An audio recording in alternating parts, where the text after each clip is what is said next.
So from here, now it seems like we could dive into looking like at those agent commissions with those two types of designs, 1090, 4060 on a HECV, so that we can see, okay, how does that affect it? And how does that influence the decision of the client? Gotcha.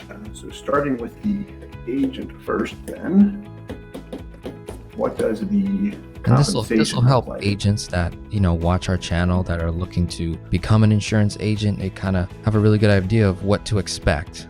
True. So when you get into agent commissions, you've got what are referred to as, let's refer to it, starting level commissions, base compensation, and then you've got overrides and bonuses, all that fun stuff. So for the sake of simplicity, I will start with the basic commissions here. I won't make it super complex. I've got a tendency to do that too much sometimes. So what we've got here, when you take a traditional old school whole life insurance policy, a legacy 100 or whole life 100, in that same example we just looked at. So going back to the whiteboard, we assume $10,000 per year. And you can go ahead and zoom in since you cleared out the right side. Gotcha. That good? There we go. Better on screen? Cool. Yeah. So if I've got 10K per year going in, same design we just described, a premium of $1,000, and then a PUA rider of $9,000 for a total of 10, what would the compensation look like? And we're looking at just the base minimum commissions first, then we'll look at the maximum commissions. An agent would be paid if they're producing a lot of business. You gotta earn your way up. Right. And this is the traditional whole life L100 product, not the HECV design. That's correct. Cool. So here we've got the base premium. So I'm paying in $10,000 per year. Base premium is $1,000. First year, so BP represents base premium percentage. This is the commission rate the insurance company will pay an agent in the first year. From Mass Mutual. Correct. This is specific to a Mass Mutual whole life 100 product. $1,000. So 55% of $1,000 is $550. And then on their PUA rider, which, full transparency, if you ever look at a Mass Mutual illustration, their PUA riders are termed as AILR and then LISR. So here we've got a 1090 split, $9,000 PUA payment. They pay a 2% commission rate on PUAs. So 2% of $9,000 is $180. Clear. Cool. Total compensation the agent would make in the first year, $730. And then what you'll see with traditional products, on Whole Life 100, for example, is they do pay renewal commissions years 2 through 10 of 5% per year. Very important side note, all companies tend to have different renewal rates and different ways they pay it out. Some companies have products where they'll pay, it's a 10% renewal years 2 through 4, then it drops to 3%. Here with the Whole Life 100, this is the most traditional setup, heavy up front, 5% years 2 through 10. And then if they keep funding PUA, same thing here. But there's the commission on the base premium. Questions on that, if any? Interesting. So that means that a new agent just starting out, this is what they could expect to generate in their first policy they sell, do 1090 split on a L100 product. That is the baseline, the lowest commission you can possibly get paid is these numbers right here. Don't go nowhere. Correct. Yep. It'll probably be higher because a lot of agencies will start people higher than the base rate. I'll also add that this assumes the agent is receiving a 100% case share. Because if you're in the business, a lot of times, you're splitting business with someone else. Right. So let's just say I am an agent. I work with, you and your agency. There would be a split there. So of the 730, that would get split amongst the agency and the agent. Correct. But if I was working remote, I could expect to see that whole 730. Correct. Gotcha. So you've got a 1090 Whole Life 100 product, and then we've got the high early cash value product. And your question was 4060, and then we also put together a 1090. So let's look at the 4060 first. So same high early cash value product, and the 1090 of that Whole Life 100 product did have a term insurance rider. This does not have a term insurance rider. Because there's a higher base, so there's no need to put it. Correct. So you've got the same 10K per year going in, base premium $4,000. What do you notice in the first year commission with the high early cash value product compared to the whole life 100? Much less. 11%. Yep. Why do you think that is? If we go back to the whiteboard, like how that crediting works to cash value. Like you mentioned before on the other whiteboard, that the insurance company is no longer overcharging in the beginning years, and they're actually spreading that out, which you mentioned about that drag later on. You've got it, yeah. So think of it this way, that's correct. And here's a nice way to kind of illustrate it. If you and I are the insurance company and a client's going to pay in $4,000 base premium, we're going to give them 80% of that $4,000 payment in cash value immediately. We only have so much left over that we can pay the agent in the first year. Right. You know what I mean? Yeah. So main takeaway here, big difference in the first year. 11% commission on the high early cash value product. Now again, this premium's at $4,000, right? Because the question that was brought up is a 1090 whole life 100 compared to a 4060 high early cash value. Which one gives me more money as the consumer and which one pays more commission to the agent? So here, 11%, $440 in first year commission compared to the whole life 100 product, $550 in first year commission. We've got a PUA payment, $6,000, 2%. There's the commission. Total first year with the high early cash value product, $560. So in the first year, it is true that whole life 100 product, even with a minimum base premium, paid you more than the high early cash value product with a higher base premium in the first year. Does that make sense? Correct. Yep. In the first year. But as we start to look, something changes.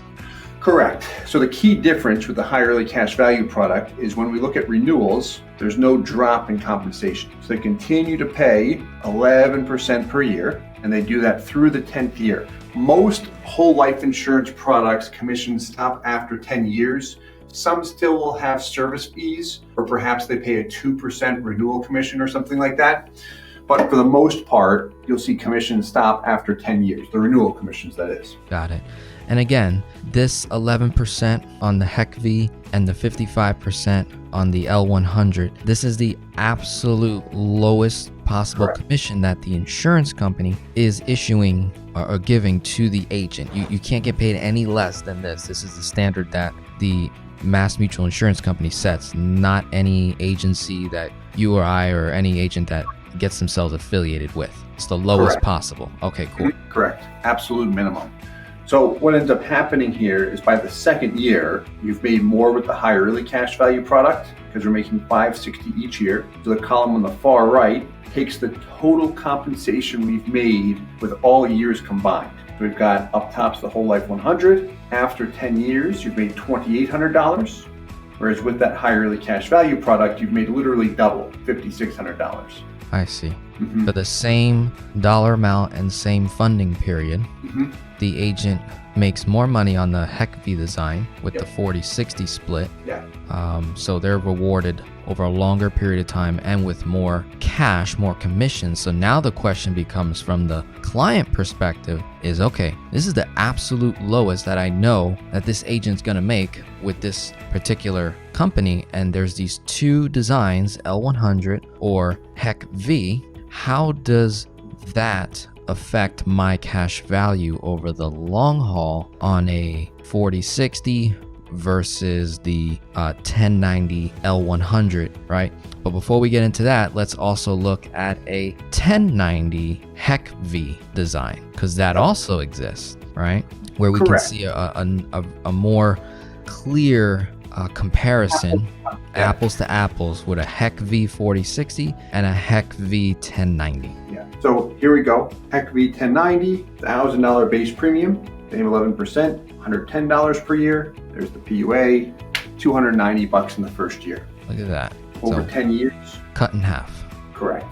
2,900 as opposed to 56. 56. What's interesting though, can you still see the screen? Yes. All right. So whole life 100 is up top. Got the bottom of the whole life 100, which is the total compensation that's been earned after 10 years, $2,800 compared to the high early cash value, $2,900. It's like, cares at that point? There's not much of a difference there. But $100 difference. Cool. If all things are equal from a design perspective, meaning my base premium is the same, my PUA payment's the same, I've got the same company, it's all going to work out similarly at the end of the day. Okay. Yeah, we're arguing over dollars and cents at this point. Correct. What influences with the main driver of compensation is and always will be that base premium. That's the key right there. The only reason this one's double is because the base premium is $4,000 instead of $1,000. Right.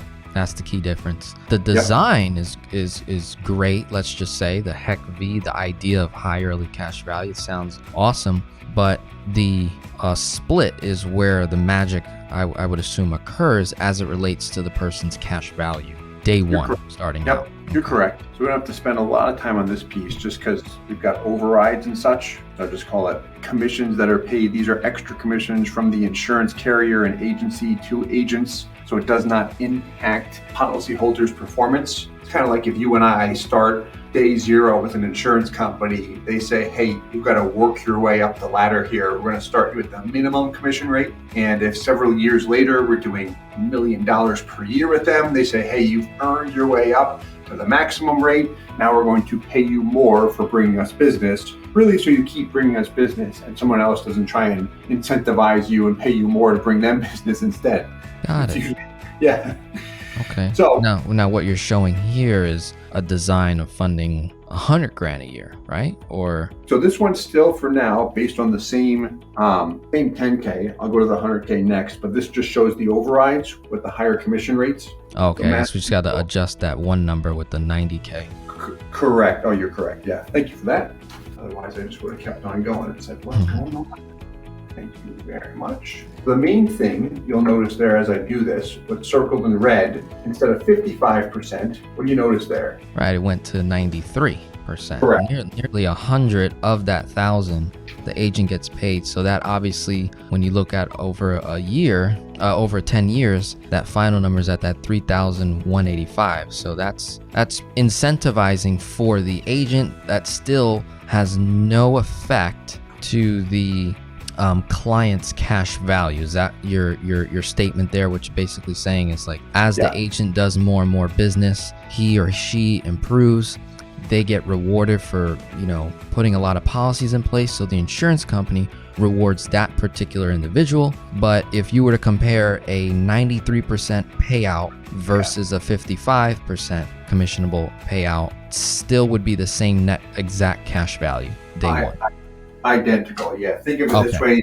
You and I are now sharing in the insurance company's profits, right? Profit sharing, kind of like that. Hey, thanks, you earned your way in to really be a partner, so we're going to pay you a bit more. Got it. And is that the highest that the insurance company will go, 93? All companies are different. It does depend if they broker business in the state of New York. I'll add that too. Mass Mutual actually goes a little bit higher than this too, with some agencies. That's the highest the agency we broker through goes. And the main reason I don't try and bid for a higher rate there is called being loyal, right? Those guys helped me at the beginning, so I'm going to stick with them. Got it.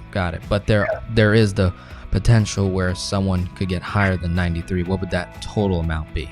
The highest I've seen Mass right around 96%, 95 to 96 with Mass. Okay. Yeah, and again, it depends on if the company solicits business in the state of New York. Because if you look at some smaller companies, right, take a Lafayette Life, Foresters, there's several others. You can often see them between 130%. I've heard of 140, but haven't seen that. I have seen 130. I know Ohio will go up to 140. Meaning you sell a policy in the state of Ohio with a small life insurance company like Lafayette or Foresters, there's a higher commission payout. No, Ohio National, the insurance company. Sorry. Lafayette Life, the insurance company. Foresters, the insurance company. That same base premium would pay, let's call it 130%. It's very common on the base premium instead of the 93.5 or the 96%. Got it. Okay, clear. Cool. All right, so that's good stuff there. Now, I think we could, unless you had something else to say on this slide here, but if we could shift gears to the cash value on those 3 designs, how it affects the client, their starting cash value with these different designs: L100, 1090, HECV, 1090, or 4060 V. Yep. So did that with 100K. So we just multiplied everything by 10. So what I've got up here first, just so you can see it and everyone else can, is the same commission grids, but based on 100K. So you've got a 10K base premium, the Life 100 product. If you look at the base rates on the far left. Right, so this is also full transparency. The numbers stay the same no matter how much money the client is putting in. Same commissionable payout, so no confusion there. The numbers just multiplied by 10 basically. Correct. So up at the top, you've got the Whole Life 100 1090. Second one, high early cash value 1090. And then the last one, the bottom this time, high early cash value 4060. Similar trend. It's about twice as much with the 4060 example. Make sense? Yes, very clear.